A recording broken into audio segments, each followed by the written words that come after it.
सभी को नमस्कार। आज हम करने जा रहे हैं राष्ट्रीय आय लेसन की शुरुआत। इसकी गणना कैसे करते हैं इसको हम सबसे पहले समझेंगे, ठीक है। उसके बाद नेक्स्ट थ्योरी आएगी। तो राष्ट्रीय के न्यूमेरिकल करने हैं हमको। सब बच्चे पहली बात तो कॉपी पेन लेके बैठे। आज हम न्यूमेरिकल नहीं कराएंगे, आज हम बेसिक चीज़ कराएंगे कि इसमें जो जो शब्द यूज़ होते हैं राष्ट्रीय आय के न्यूमेरिकल्स में, उन शब्दों का मीनिंग क्या है और उनके पार्ट्स क्या क्या हैं। पार्ट्स पता होना बहुत बहुत ज़रूरी है, क्योंकि न्यूमेरिकल में कई बार वो खोल के दिए होते हैं। दूसरा, जब आप इन पार्ट्स को समझेंगे या राष्ट्रीय आय लेसन को समझेंगे, तो सबसे पहले आपने, जब हम शुरुआत कर रहे हैं, तो आपने ये सोचना है कि मैं एक उत्पादक हूँ। किसी भी फैक्ट्री का उत्पादक समझ सकते हैं, खेत का उत्पादक समझ सकते हैं। अपने आप को एक उत्पादक के रूप में लीजिए, ताकि आप पूरे देश के उत्पादकों की कल्पना कर सकें। आप अपने लिए कल्पना करेंगे तो आप देश की बात कर पाएंगे, है ना। जैसे सबसे पहली चीज़ क्या आती है, सबसे पहला कॉन्सेप्ट आता है मध्यवर्ती उपभोग। मध्यवर्ती उपभोग है क्या? आपकी फैक्ट्री है, आप कच्चा माल खरीदेंगे ना, तभी तो आपका फैक्ट्री में उत्पादन होगा। कोई भी चीज़ की फैक्ट्री मान लीजिए, कुछ भी, कोई भी विनिर्माण का काम आप करते हैं, कोई भी चीज़ आपका उत्पादन करते हैं, तो आप कच्चा माल यूज़ करते हैं, आप बिजली का यूज़ करते हैं, आप परिवहन का यूज़ करते हैं, ज़रूरत हो तो पानी का यूज़ भी करते हैं। ये सब आपकी वस्तु के उत्पादन के मध्यवर्ती उपभोग हैं, ठीक है। कच्चे माल की खरीद पर खर्च, अन्य आगतें मतलब परिवहन, बिजली, पानी, इन पर खर्च करते हैं, ये अन्य आगतों पर खर्च है। तो मध्यवर्ती उपभोग के 2 पॉइंट हुए, कच्चे माल पर खर्च और अन्य आगतों पर खर्च। अन्य आगतों में भी दिया हो तो आप याद रखें, परिवहन, बिजली, पानी इत्यादि पर किया गया खर्च। दूसरी चीज़ है अचल पूंजी का उपभोग, कंजम्पशन ऑफ फिक्स्ड कैपिटल। पहला मध्यवर्ती उपभोग को इंग्लिश में बोलते हैं हम इंटरमीडिएट कंजम्पशन। दूसरा शब्द हमने बोला अचल पूंजी का उपभोग। आपके लिए सब नए शब्द हैं, ठीक है। अचल होता है स्थायी, अचल पूंजी का उपभोग भी लिखा हो सकता है, स्थायी पूंजी का उपभोग अक्षर भी हो सकता है, स्थिर पूंजी का उपभोग अक्षर भी हो सकता है, और इसका पर्यायवाची अक्षर है मूल्यह्रास, डेप्रिसिएशन। डेप्रिसिएशन भी बोलते हैं इसको इंग्लिश में, कंजम्पशन ऑफ फिक्स्ड कैपिटल भी बोलते हैं। ये क्या होता है? आपकी फैक्ट्री है भाई, वस्तुओं और सेवाओं का उत्पादन करते हो, तो क्या आपके जो मशीनें हैं वो बीच बीच में टूटती फूटती होंगी, उनमें घिसावट आती होगी, उनकी रिपेयर कराने पर आपको खर्च करना पड़ता होगा, या जो आपकी घिस गई उसकी वैल्यू तो कम हो गई ना। इसी तरह से जो भी मशीनों की बात करें, अब हमने ये कहा कि आप अपने माध्यम से पूरे देश के बारे में सोचें। पूरे देश में ऐसी मशीनें भी तो है ना, जो नई मशीनें आने के कारण पुरानी मशीनों का मूल्य भी कम हो गया। जैसे कोयले के इंजन थे, भाप के इंजन आए, बिजली के इंजन आए, तो कोयले के इंजन प्रचलन से बाहर हो गए, उनकी वैल्यू बिल्कुल कम हो गई। पहले छोटे मोबाइल यूज़ करते थे, सबसे पहले तो नोकिया का बड़ा मोबाइल आया था, है ना, आपने देखा भी हो क्या पता, है ना। फिर उसके बाद छोटे मोबाइल, अब छोटा मोबाइल जो होता है वो बहुत कम लोगों के पास है, और अब फिर कौन से मोबाइल आ गए, एंड्रॉयड फ़ोन। तो जैसे एंड्रॉयड फ़ोन आए जो आपके पास है, तो छोटे मोबाइल जो यूज़ करते हैं हम लोग, उनकी वैल्यू गिर गई। उसको बेचना चाहें तो बहुत कम लोग उसको खरीदने को तैयार होते हैं ना। इसको बोलते हैं अप्रचलन, ठीक है। एक तो मैंने कहा मशीनों की टूट फूट आने के कारण यूज़ करते रहे, ख़राब हो गई, टूट गई, घिसावट आ गई, तो उसकी वैल्यू गिर जाती है, ठीक है। उसको बोलते हैं टूट फूट व घिसावट।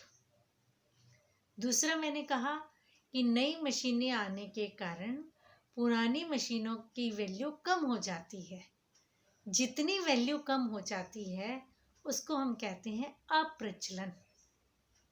तीसरी चीज का हम करेंगे आकस्मिक हानि। अचानक से काम करते करते कोई पुर्जा खराब हो गया, वो आकस्मिक हानि है।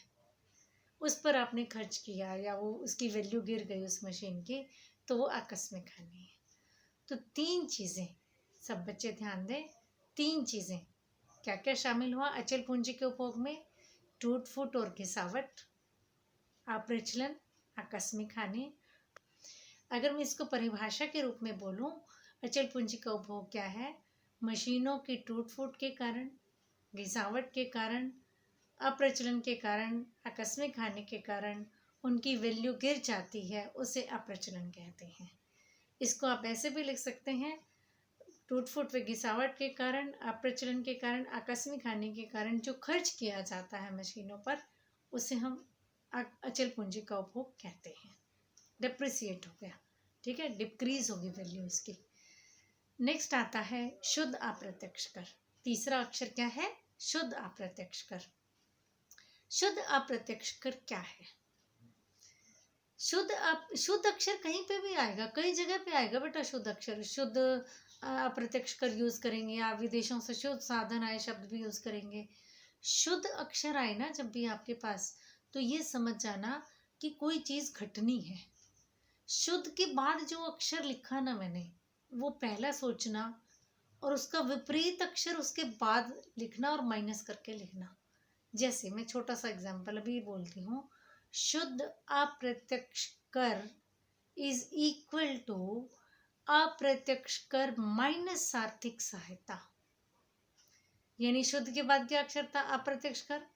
तो मैंने अप्रत्यक्ष कर पहले लिखा और माइनस इसका विपरीत होता है आर्थिक सहायता। ठीक है, शुद्ध अप्रत्यक्ष कर मीन्स अप्रत्यक्ष कर माइनस आर्थिक सहायता। अप्रत्यक्ष कर क्या होता है?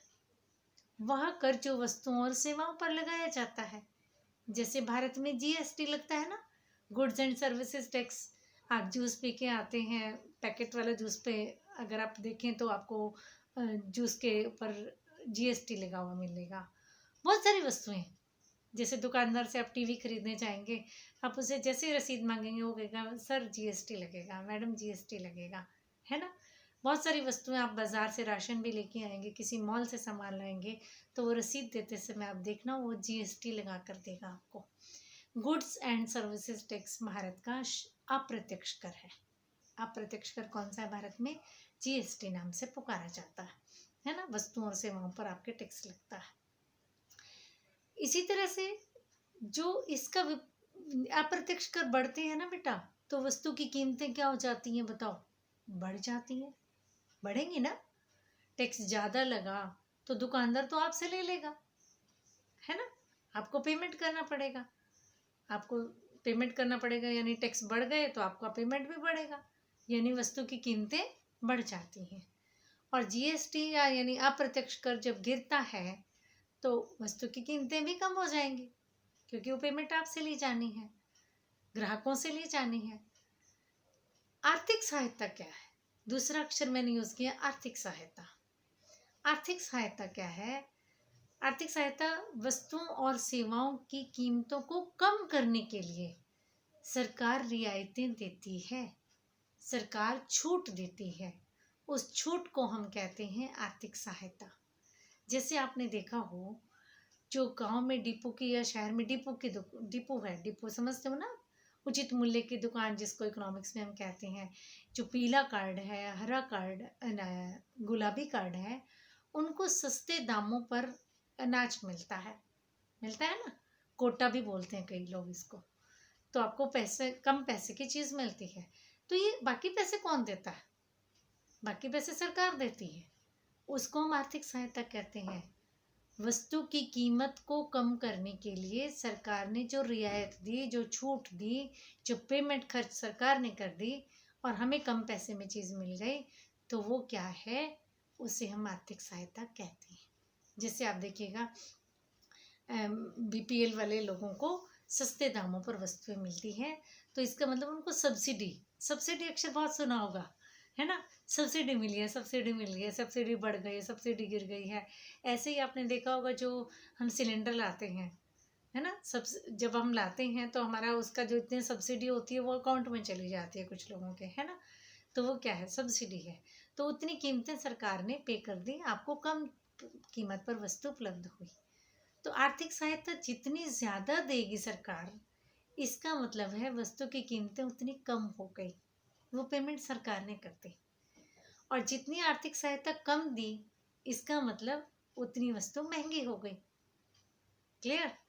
तो शुद्ध अप्रत्यक्ष कर क्या होता है, अप्रत्यक्ष कर माइनस आर्थिक सहायता। अब पूरे देश की बात करें तो कुछ वस्तुओं पर अप्रत्यक्ष कर लगते हैं, तो कुछ वस्तुओं पर आर्थिक सहायता भी दी जाती है। आर्थिक सहायता को किस किस नाम से पुकारते हैं हम, आर्थिक सहायता, अनुदान, सब्सिडी, छूट, ये सब आर्थिक सहायता है। ठीक है। आर्थिक सहायता, अनुदान, छूट, सब्सिडी, ये अक्षर जब भी यूज होंगे तो एक ही अक्षर है आर्थिक सहायता। क्लियर।